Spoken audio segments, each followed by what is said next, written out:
Hey guys, I know it's been a while since I posted a video to update you on my progress, but there really hasn't been a lot going on. There's been different conflicts, scheduling conflicts, and of course the weather when you're living in a UP in Michigan. It's not very friendly to fly all the time. But anyway, I just literally pulled in the garage for my first flight lesson.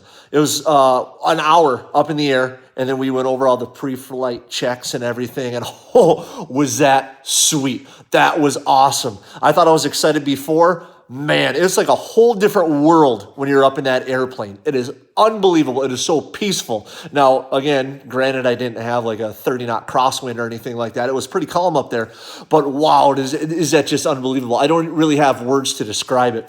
But to catch you up, I guess, since my last video, I bought my logbook for $10, and I got that from the local airport. And I bought the Rod Machado Ground School. It was a digital bundle where he emailed me a bunch of PDFs, or it's on his site where I can download PDFs, a whole bunch of stuff. And there's also MP3s of the books that are like read to you, like books on tape kind of thing. So I can follow along with the text as I'm listening to it. Personally, I'm able to absorb that a little bit better. I can listen to it, take notes on it. So what I did is the pilot handbook, I think he calls it. It's 651 pages. I powered through that and learned a whole bunch of stuff. Holy buckets. I am far from knowing probably what I need to know, but I am definitely the next level compared to where I started a few weeks ago. And also there's a How to Fly an Airplane book on there. And I got through the first 4 or 5 chapters of that. But then I thought to myself, you know, I think leave that up to my flight instructor. Yeah, I could maybe skim through it a little bit and get some ideas. But I want to really learn that hands-on from the flight instructor. So today is Tuesday, and Sunday was supposed to be my first flight, but there were 27-knot crosswinds. Okay, so my flight instructor canceled, which, hey, you can't blame a guy for that, no doubt about it. I've been watching a lot of YouTube videos on accident investigation, and I get it. Deciding not to fly totally makes sense. But today, after school, boom, 3:30, ran to the airport, and he was there, and we did all the pre-flight checks. He's got a Cessna 172, and he went over a few things, and then we got in the airplane, and man, we were up. We were up. Holy cow, was that sweet. Takeoffs, whatever. I mean, it's not too bad, whatever. Flying level flight, it was okay. My churns, uncoordinated, right? They're supposed to be coordinated churns. Not this guy. This guy's uncoordinated right now, but we'll get there. And landings, woo, that's a whole different ballgame.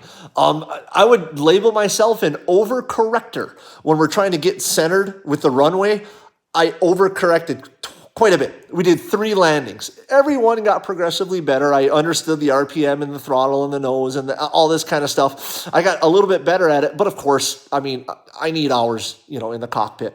And the one thing that's, I don't want to call it frustrating, I don't want to call it disheartening, but it's kind of a bummer is, I grew up playing basketball. If you want to get better at your jump shot, you go in the gym for hours and you practice your jump shot, right? Doesn't matter. Day, night, morning, doesn't matter what's going on outside with the weather. Practicing landing an airplane, that's a whole different ball of wax, right? But I've only got 1 hour under my belt right now, and I am jacked up. My flight instructor and I were talking post-flight, and he said, yeah, we'll probably try to get you 2 flights a week, maybe if the weather doesn't hold up, maybe 1 flight a week. So I looked at him, I said, so what are you doing tomorrow, right? And he kind of chuckled, but I'm ready to get at it. I am ready to get at it. Keep in mind, I don't have my medical clearance yet. So it's not something where, okay, I want to get my 15 hours in this week so I can solo. It may not be for another 5 months. And I understand that. My flight instructor understands that. But that doesn't mean that I just stop learning and stop working and stop trying to get better. But I'm really excited for the next flight. Man, my juices are flowing right now. I'm so excited. Got myself a Little Caesars pizza for dinner. So, first lesson, oh man, it's everything I dreamed it was going to be and more, and you're up in the sky and it is just straight peace. It's a whole different world, just like all these other guys and girls in their videos and discussions were saying. So I'll try to keep things updated. Hopefully things will move a little bit faster. But like I said, trying to keep you updated on the price. The Machado books were $199, and it's basically everything I'm going to need for a self-taught ground school, my CFI told me.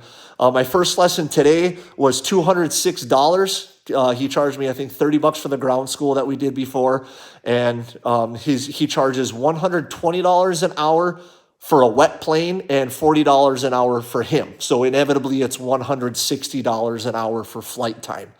And then that with the $10 that I paid for the logbook, that's the money I got into it right now.